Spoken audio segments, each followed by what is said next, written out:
अपने परिवार की परवरिश हम मोरक्को में रहकर कर। तो भारत के प्रति हमारी निष्ठा, भारत के प्रति हमारा लगाव, भारत के प्रति हमारा प्रेम, यह स्वाभाविक है, होना भी चाहिए। लेकिन हमें नहीं भूलना चाहिए कि हर के बावजूद हम भारतवासी हैं, चाहे हम दुनिया में जहां भी भारतवासी हैं, तो हमारा अन्य लोगों से कुछ डिफरेंट कैरेक्टर है, हमारा अलग चरित्र है। यदि हम मोरक्को में रहकर अपनी रोजी रोटी कमा रहे हैं, अपने परिवार की परवरिश कर रहे हैं, इस मोरक्को के साथ भी कोई दगाबाजी, धोखा नहीं होना चाहिए। यही भारत का कैरेक्टर है।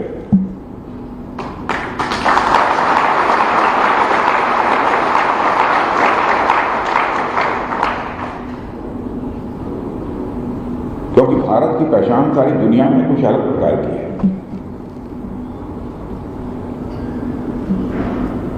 मैं क्या आपको उदाहरण देता हूं। एक बार स्वामी विवेकानंद को जानते ही हैं, दुनिया के कई देशों में जाकर धर्म संसद को संबोधित करते थे। विभिन्न जो धर्मों के मानने वाले जो धर्माचार्य होते थे, तो उनके सम्मेलन होते थे, उस सम्मेलन में भाग लेने के लिए वह जाते थे। एक स्थान पर पहुंचे तो जानते हैं आप कि वो गेरुआ वस्त्र था, ढीला ढाला वस्त्र, और ऊपर से वो साफा पहने हुए। तो कुछ सज्जन जो बगल में उनके बैठे थे, जाकर लेट पहुंचे थे, पीछे जाकर वो बैठ गए। तो बगल में जो कुछ लोग बैठे थे, तो स्वामी विवेकानंद को देखकर मुस्कुराने लगे। क्या धर्म संसद में भाग लेने के लिए आया है, ढीला ढाला कपड़ा पहना हुआ है। तो उन लोगों की व्यंग्यात्मक मुस्कान को स्वामी विवेकानंद समझ गए कि हमारे ड्रेस को देखकर ये लोग मुस्कुरा रहे हैं। तो जब खड़े हुए स्वामी विवेकानंद अपना विचार व्यक्त करने लगे, तो उन्होंने वो कुछ बोलते हुए साथ में यह भी था, in your country tailor makes the man, but in our country character makes the man.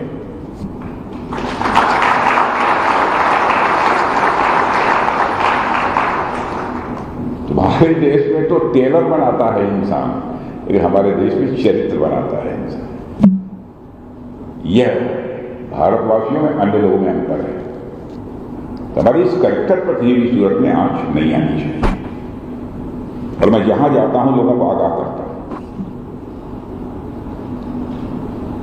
धारणा बन जाएगी कि भारतवासी दगाबाज होते हैं, धोखेबाज होते हैं, जहां जाते हैं डिच करते हैं। तो मैं समझता हूं कि भारत की प्रतिष्ठा पर जो एक बार, भारत की विश्वसनीयता पर जो एक बार साइन ऑफ इंटरोगेशन यानी प्रश्न चिन्ह लग जाएगा, तो हम सबके लिए बहुत ही अपमानजनक है, नहीं होना चाहिए। और भारत में जो कुछ भी हो रहा है उसकी खबर मिलती रहती है कि नहीं, आप लोग मिलती रहती है ना? ठीक ठाक चल रहा है? क्या अंतर दिखाई देता है पहले के भारत में और इस समय के भारत में? अंतर आपको क्या दिखाई देता है, कोई बताएगा? हाँ, आप बताइए। भारत हमारा धीरे धीरे और स्ट्रॉन्ग बनते जा रहा है। हाँ, या वेरी वेरी गुड, ठीक। और अच्छा, friendship with all the countries, हाँ, ओके, ठीक है, okay okay, very good, very good. और एक आप भी बोलो, आप भी बोलो, आपका नाम क्या है? पीछे भी मैं आर्टअप चैलेंज, मैं एक्चुअली जेजा में हूँ। हैं? जेजा is a company, we are from Worli and we are the project manager and cultural secretary. Okay, मेरा नाम आर्टअप है। आर्टअप from which state? From West Bengal. हाँ, फ्रॉम वेस्ट बंगाल, या बोंगला। Okay, thank you. हाँ, तुम बताओ बेटा। मैं बिहार से हूँ। अरे वाह, कोई बिहारी तो मिला।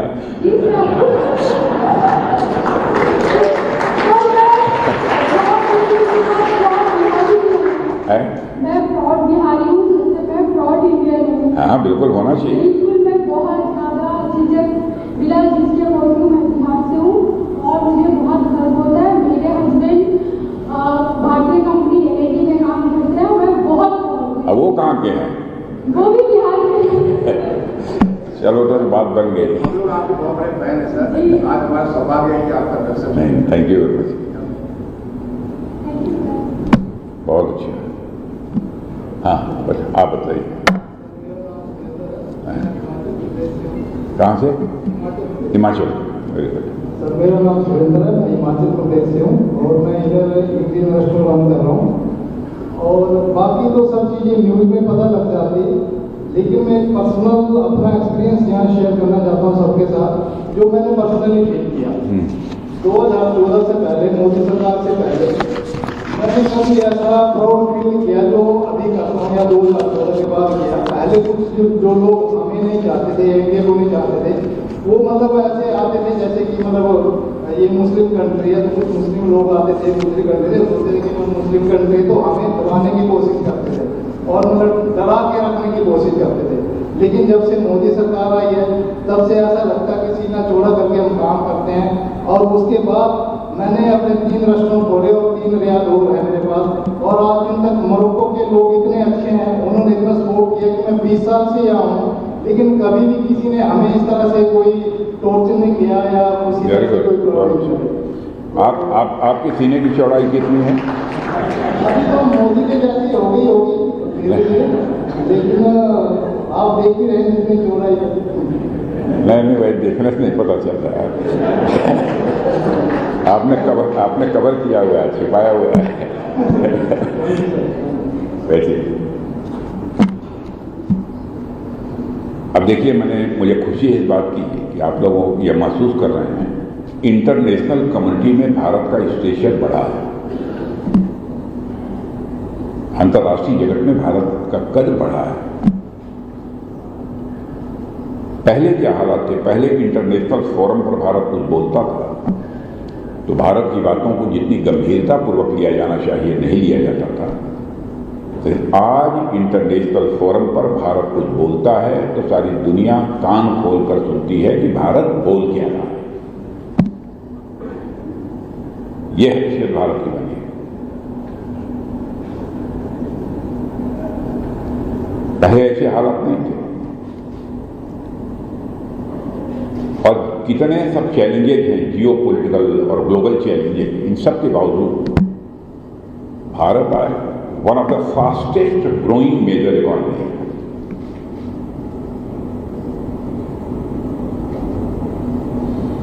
माने दुनिया की जो मेजर इकॉनमी है उनमें सबसे ज्यादा तेजी से आगे बढ़ने वाली इकॉनमी, अर्थव्यवस्था भी कहीं की है तो भारत की है।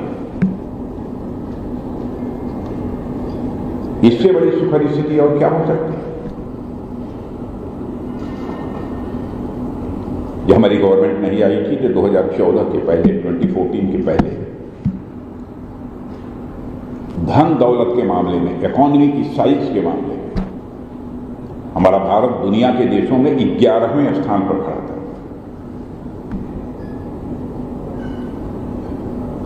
लेकिन आज ये हालात हो गए कि हमारा भारत 11वें स्थान से जंप लेकर आज दुनिया में इकॉनमी की साइज के मामले में 4थे स्थान पर आकर खड़ा है।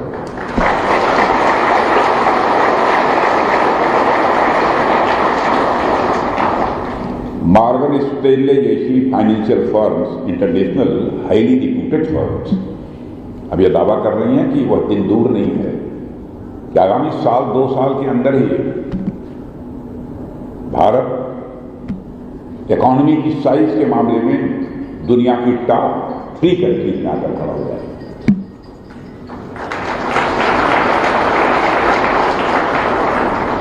यानी भारत तेजी के साथ आगे बढ़ रहा है। हमारे पास आंकड़े हैं जो मैं देना सब शुरू करूं कि क्या क्या हुआ है। तो आपको जानकर बहुत खुशी होगी, लेकिन बहुत लंबा चौड़ा इतिहास हो जाएगा। फॉरेन एक्सचेंज रिजर्व पहले भारत के पास बहुत ही कम हुआ करता था। आज भारत के पास रिकॉर्ड फॉरेन एक्सचेंज रिजर्व है, लगभग $700 बिलियन का।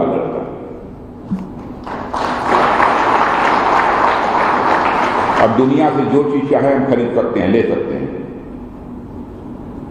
और फॉरेन डायरेक्ट इन्वेस्टमेंट, मतलब दुनिया वाले जो भारत में इन्वेस्ट करते थे, वह पहले $36 बिलियन था। आज वो बढ़कर मोर देन $81 बिलियन पहुंच गया। ऐसे कई आंकड़े। कुल एक्सपोर्ट पहले बहुत ही कम होता था। अब आज हम $825 बिलियन का एक्सपोर्ट करते हैं, दुनिया के दूसरे देशों को अपना सामान बेचते हैं। कई ऐसी योजनाएं भी ऐसी लागू की हैं, आप कल्पना कर सकते हैं। भारत में 55 करोड़ लोगों को 5 लाख रुपए तक का मुफ्त इलाज मिलता है, प्रतिवर्ष मिलता है, आयुष्मान भारत योजना के अंदर। बहुत सारी योजनाएं जो हमारे प्रधानमंत्री जी ने लागू की हैं। महिलाएं देख रहे हैं, इनको मैं खबर देना चाहता हूं, हमारे यहाँ एक कानून बन गया, नारी शक्ति बंधन अधिनियम, मालूम है? अब यहां से मोरक्को से जब लौट कर जाओगी, चुनाव लड़ना चाहोगी आप लोग, तो 33% रिजर्वेशन आप सबको मिल गया है, लोकसभा में भी, विधानसभा में भी, राज्यसभा में।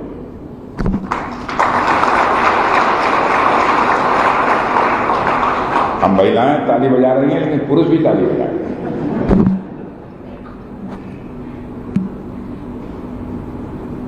इसलिए ताली बजा रहे हैं कि उनका हक मारा नहीं गया है, नंबर ऑफ सीट्स बढ़ा दी गई है पार्लियामेंट। और मेरे साथियों, वर्ल्ड बैंक के अनुसार भारत में एक्सट्रीम पॉवर्टी, माने बहुत ज्यादा गरीबी, 2011-12 में जो लगभग 16.2% थी, आज वह घटकर अप्रॉक्सीमेटली 2% रह गई है।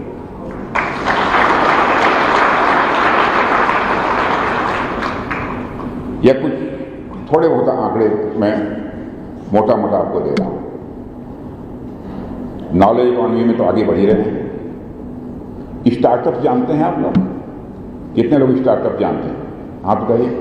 अरे बहुत लोग। स्टार्टअप्स और इनोवेशन के मामले में आपको जानकर खुशी होगी, भारत इस समय दुनिया का एक हब बनता जा रहा है। हब बनता जा रहा है। स्टार्टअप की संख्या 2014 में 2014 में 500 थी, अब वह बढ़कर इस समय 1.60 लाख पहुंच गई, 1.5 लाख। यूनिकॉर्न की संख्या भी 118 हो गई। यूनिकॉर्न जानते हैं, जिनकी पूरी पूंजी लगभग $1 बिलियन है, उनको यूनिकॉर्न बोलते हैं। उनकी संख्या जो पहले तो 2014 में 18 यूनिकॉर्न थे, अब बढ़कर 118 हो गए। यह आंकड़े केवल इसलिए मैं दे रहा हूं ताकि आपको एहसास हो कि भारत कितनी तेजी से आगे बढ़ रहा है। और आज one of the fastest growing manufacturing hub Bharat बनता जा रहा है। बन नहीं गया है, बन रहा है तेजी के साथ।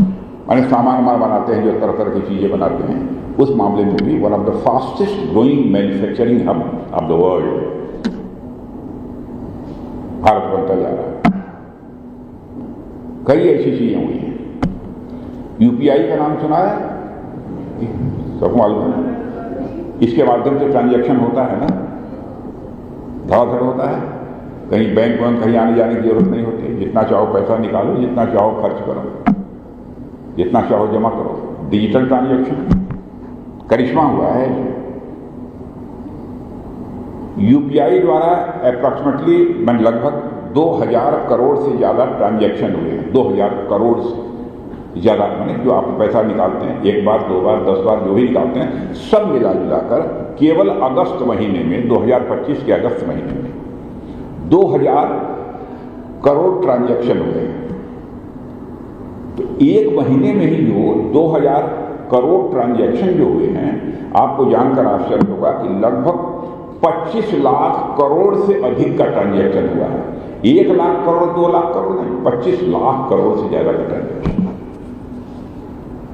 डिजिटल क्रांति भारत में हुई है और इतना ट्रांजैक्शन दुनिया किसी भी देश में नहीं होता है। डिजिटल ट्रांजैक्शन दुनिया किसी भी देश में नहीं होता जितना भारत में है। आपने देखा होगा शिवांशु शुक्ला ने स्पेस में जाकर करिश्मा किया है, आप लोगों ने देखा होगा।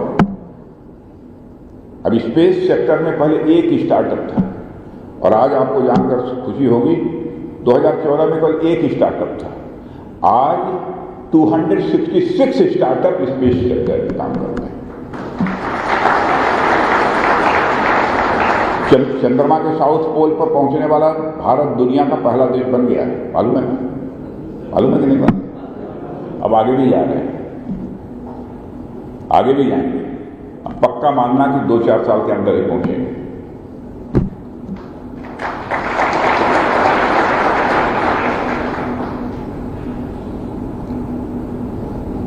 और क्या हाल है? ऑपरेशन सिंदूर का आप लोगों ने लगा रखा था सब?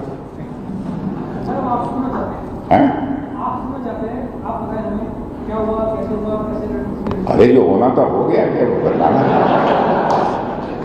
इंडिया चुप नहीं बैठेगा। इंडिया चुप नहीं बैठेगा। क्या करेगा? इंडिया चुप नहीं बैठेगा। हाँ, नहीं चुप तो नहीं बैठेगा, लेकिन शोर भी नहीं मचाएगा, शोर भी नहीं मचाएगा। मोदी जी ने कहा था कि पार्ट 2 बाकी है, अभी पॉज किया है। पार्ट 2 बाकी है कि पार्ट 3 बाकी है, क्या कुछ कह नहीं सकते। अब तो उसके व्यवहार पर निर्भर करता है। आतंकवादी जैसी हरकत करेंगे वैसा जवाब दिया जाए। और मित्रों, मैं आपको बताना चाहता हूं सबसे बड़ी बात, 22 अप्रैल को पहलगाम की घटना हुई थी। हमारे 26 लोगों को धर्म पूछ कर मारा था।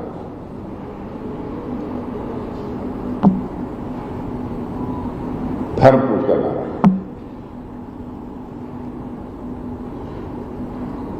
उसके बाद मुझे 22 तारीख के बाद 23 अप्रैल को ही पहली बैठक मैंने बुलाई, जिसमें कि नेशनल सिक्योरिटी एडवाइजर थे, डिफेंस सेक्रेटरी थे, हमारे आर्मी, एयरफोर्स, नेवी के चीफ थे, चीफ ऑफ डिफेंस स्टाफ थे।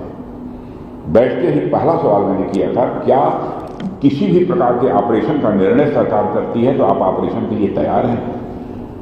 आपको यह जानकर खुशी होगी, एक क्षण भी देर नहीं लगाई। सभी हमारे तीनों आर्मी, एयरफोर्स, नेवी के चीफ ने हाथ उठाकर कहा कि हम पूरी तरह से ऑपरेशन करने को तैयार हैं। यह है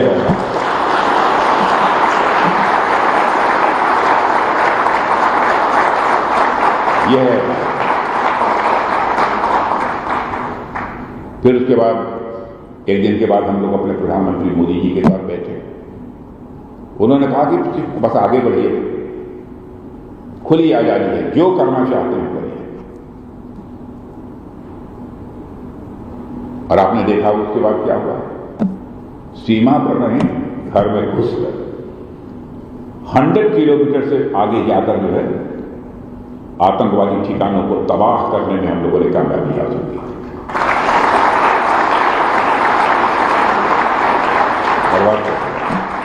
और जैसे मोहम्मद का ही एक बड़ा आतंकवादी बोल रहा था पाकिस्तान में, कहा कि हमारे मसूद अजहर जो नेता थे, उनके परिवार के जो चिथड़े हो गए।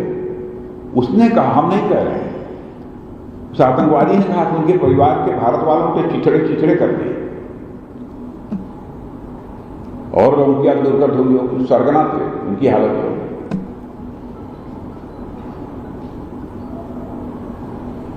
अब कितने लोग मरे या नहीं बताऊंगा आप लोगों को, नहीं तो आप लोग उछलने लगेंगे। यह आप लोगों को नहीं बताऊंगा। करिश्मा हुआ।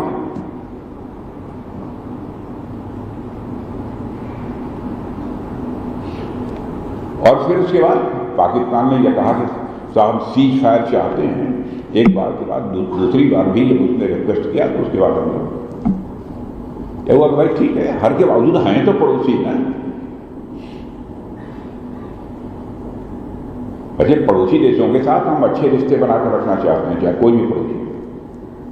तो हमारे नेता अटल बिहारी वाजपेयी जी बराबर कहा करते थे, मनुष्य को याद रखना चाहिए कि जिंदगी में दोस्त बदल जाते हैं लेकिन पड़ोसी नहीं बदलता।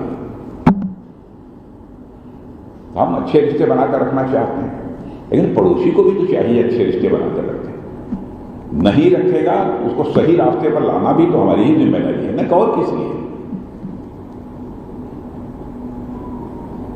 हम उसको सही रास्ते पर लाने की कोशिश कर रहे हैं।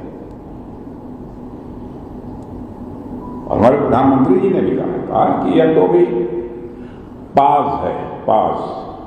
अभी ऑपरेशन सिंदूर को स्थगित किया है और आगे भी कोई वारदात होगी तो सिर क्यों हिला रहे हैं, फिर आगे होगी तो होगी।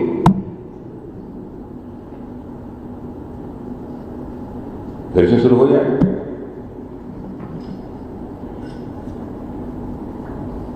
होना चाहिए कि नहीं होना चाहिए?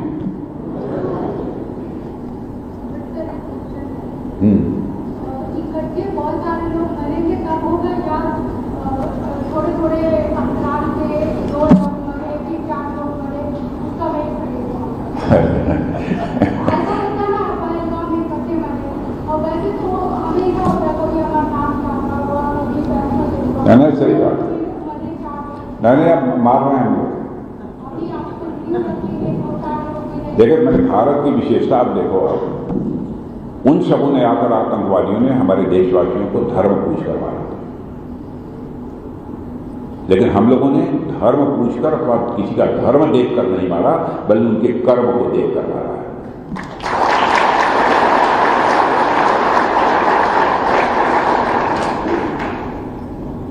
कोई भी किसी भी धर्म को मानता है उसमें हमको कोई आपत्ति नहीं, उसका स्वागत है।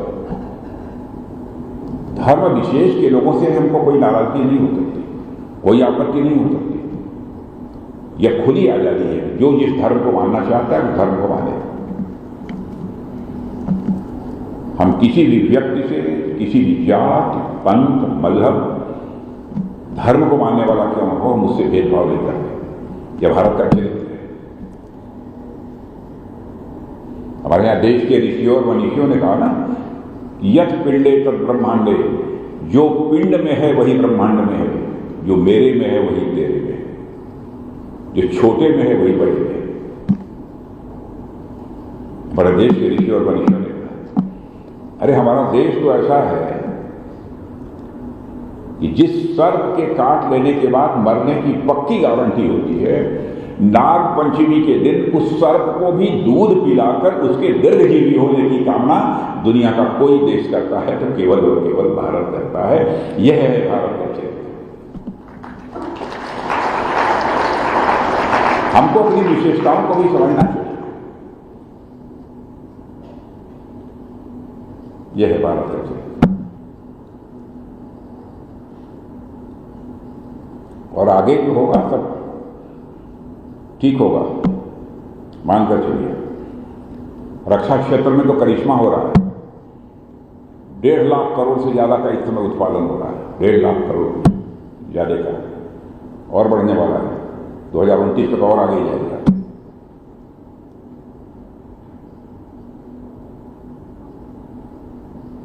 और एक्सपोर्ट भी कर रहे हैं दुनिया के 100 देशों को।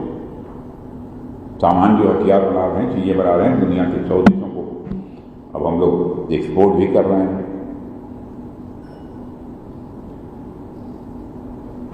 अब इंपोर्टर से एक्सपोर्टर भी धीरे धीरे हम लोग बनते जा रहे हैं। लगभग 24,000 करोड़ का एक्सपोर्ट हम लोगों ने इस साल किया है, आगे बढ़ने की संभावना है।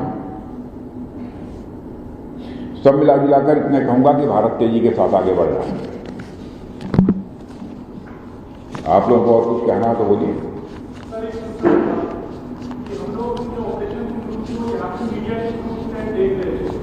लेकिन क्या वेपन यूज कर रहे हैं गोली का बाद, ठीक है, वो सब डिस्क्लोज नहीं होना चाहिए। कहाँ वो सब डिस्क्लोज नहीं होना चाहिए। एक्चुअली हमने देखा कि हमने F400 यूज किया, F400 हमने यूज किया, ऐसा मीडिया में हमें बताया। लेकिन मेरा कंसर्न यही था कि ये मीडिया में आना ही नहीं चाहिए कि हमारा कौन सा वेपन यूज कर रहा है। ठीक है, ठीक है। वो बिल्कुल भी नहीं जाना नहीं चाहिए। नहीं, वो मीडिया वाले, मीडिया काम ही है इधर उधर खोजना। सर लेकिन हाँ वो खोज रहे हैं, लेकिन उस चीज को बचाना हमारा काम है ना। उस चीज को बचाना हमारा काम है ताकि मीडिया तक वो न्यूज जाए कि हम कौन सा वेपन यूज कर रहे हैं। नहीं वो, अरे उनकी गिद्ध की आंख होती है, बहुत दूर तक देखते हैं। Thank you. बोलिए।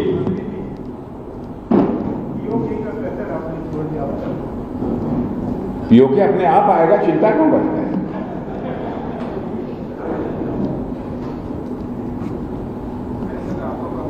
पीओके में अब डिमांड होने लगी।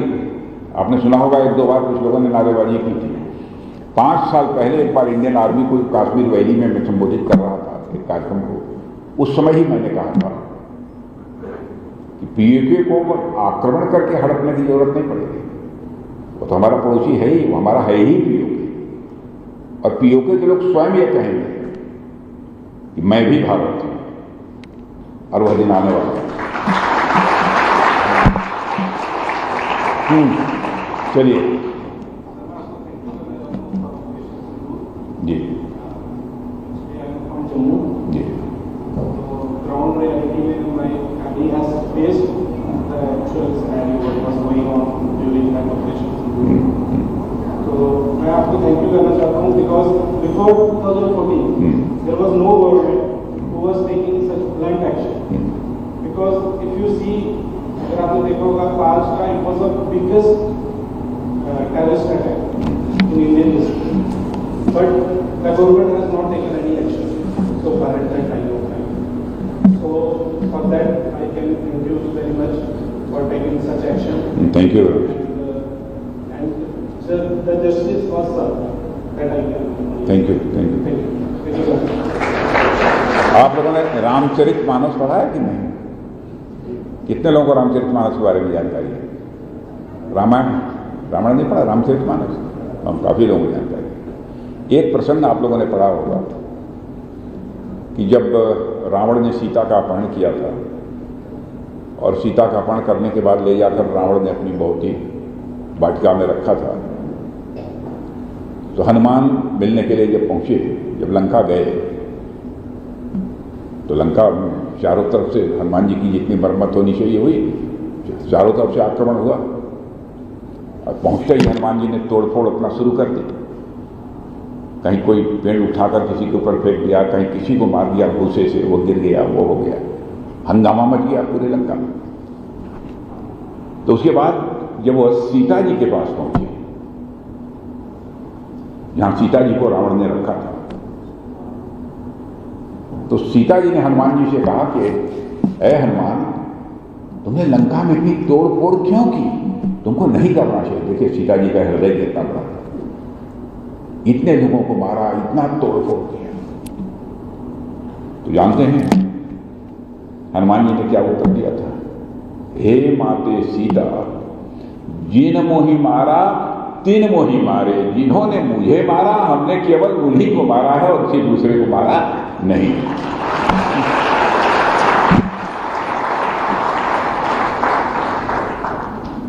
इस बार भी वही हुआ है, जिन लोगों ने हमारे लोगों को मारा, हम लोगों ने उन्हीं लोगों को मारा है। किसी भी सिविलियन अथवा किसी मिलिट्री स्टैब्लिशमेंट पर हम लोगों ने कोई आक्रमण नहीं किया। देखिए यह चरित्र, यह कैरेक्टर केवल भारत का हो सकता है। हम चाहते तो मिलिट्री स्टैब्लिशमेंट पर भी हम आक्रमण कर सकते थे, हम चाहते तो सिविलियन स्टैब्लिशमेंट पर भी हम आक्रमण कर सकते, नहीं किया। यह है भारत का चरित्र। भारत के इस कैरेक्टर को हम सबको बचा के रखना चाहिए, बनाकर रखना चाहिए। इस पर किसी भी सूरत में साइन ऑफ इंटरोगेशन नहीं लगना चाहिए। और यहां पर मोरक्को में रहकर भी मैं आप सबसे यही अपेक्षा करता हूं। आप सबसे मिलकर मुझे बेहद खुशी हुई और बहुत गर्मजोशी आप लोगों ने दिखाई। आप सबको मेरी तरफ से बहुत बहुत धन्यवाद। आप सबको मेरी शुभकामनाएं। कुछ कहना चाहते हैं? मैं ये कहना चाहता हूँ कि मेरा ओपिनियन है, हमारा देश भारत इतना स्ट्रांग होना दिखना चाहिए सबको, सो दैट कि आदमी डरे या कोई भी कंट्री डरे कुछ अटैक करने के लिए या कोई भी चीज करने के लिए। इसलिए मैं चाहूंगा सर, ऑलरेडी हमारा डिफेंस मिनिस्ट्री करीब 29 लाख एम्प्लॉयमेंट देकर रखे हैं और बहुत बड़ा मिनिस्ट्री है ये और बहुत स्ट्रांग मिनिस्ट्री है। मैं चाहूंगा कि सर हम लोग और भी अपने आप को स्ट्रांग बनाएं रिगार्डिंग एमुनिशंस, रिगार्डिंग फाइनेंस, बन रहा है relations to all the countries, इतना स्ट्रांग बने ताकि हमारे तरफ मतलब कोई कुछ मतलब कोई नजर से ऐसा कोई देख ना पाए या डरे कुछ करने से, जो हमारा। अरे यार देखने तो दो, कम से कम हम लोगों की तरफ से देखना चाहता है। सर वो भी है कि हमारा और भी सर हमारा जैसे देश में जैसे घुसपैठ लोग घुस जाते हैं, इसको कैसे और स्ट्रांग किया जाए ताकि हम लोगों का देश ऐसा चीज से मतलब गुजरे ही ना, कोई मतलब इंट्रूडर्स जैसे घुस ना पाए। हमारे मिलिट्री ऑलरेडी, हमारे defence already they are strong, but there should be more strong. जैसे वो मिलिट्री को मतलब उनको पीछे से सपोर्ट करने के लिए और भी कुछ स्ट्रांग मतलब कुछ चाहिए। हो रहा है। चलिए, मुझे खुशी है हमारे देशवासियों के अंदर ये जज्बा है। जरूर जो आपकी मुराद है, जो आपकी इच्छा है, वो पूरी होगी। साथियों, आप सबको बहुत बहुत धन्यवाद। ना हमें आपको अरे बोले वे महिला हाँ या आपने एक चीज पूछी थी कि आपको क्या चेंज दिखता है from 2014 to now? I see जो सबसे बड़ा चेंज दिखता है, इससे पहले हमारी एक इमेज थी helpless nation. We were seen as a helpless nation. We've come from there to become a self-confident nation. Everybody sees that. This is the major thing that actually मैं देख के बोलती, मैंने कहा ब्रह्मोस कॉन्फिडेंस आ गया है। That reflects in our everywhere. And secondly, एक character change, एक कैरेक्टर जो दिखता है, आप कैरेक्टर की बात कर रहे थे, इंडिया का कैरेक्टर इस बार हमें दिखा है इन द साइलेंट, जो इंडिया ने अपना साइलेंट स्ट्रेंथ दिखाया है for the tariff pressure that was waged against us by the American leadership. We understand कितने silently we have actually shown our strength. I follow the everyday geopolitical things which are happening all around. Or yes, it's commendable and that really needs to be applauded. React नहीं किया हम लोगों ने, हमने बिल्कुल react नहीं किया और कितने साइलेंट और कैसे हमने किया है। Everybody is appreciating it, everybody is appreciating it. और कितने सारे कंट्रीज आज हमारे साथ में ट्रेड एग्रीमेंट साइन करने के लिए, जिनकी सोच बड़ी होती है, जिनकी सोच बड़ी होती है, दिल बड़ा होता है, वो किसी घटना पर जल्दी रिएक्ट नहीं करते। बिल्कुल, ये एक हम सभी के लिए प्रेरणा है। बिल्कुल, and we really want to thank you. We are very proud of our leadership. Of course आपके साथ और मोदी जी की एक बेहतरीन लीडरशिप के under we all feel secure.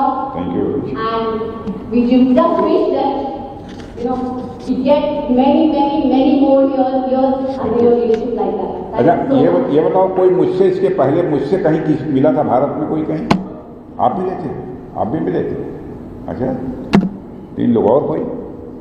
अरे वाह, हाँ, अच्छा, गोरखपुर से, लखनऊ ये, हाँ, काफी लोग, बहुत अच्छा। कहाँ के? हाँ, गुजरात से तो होंगे। बहुत अच्छे, very good, very good.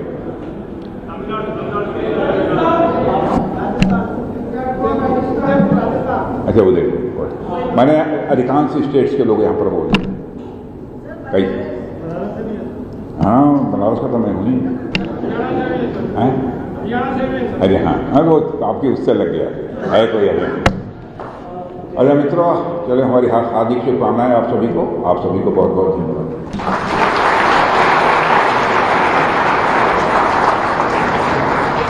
Bharat तेजी के साथ आगे बढ़ रहा है।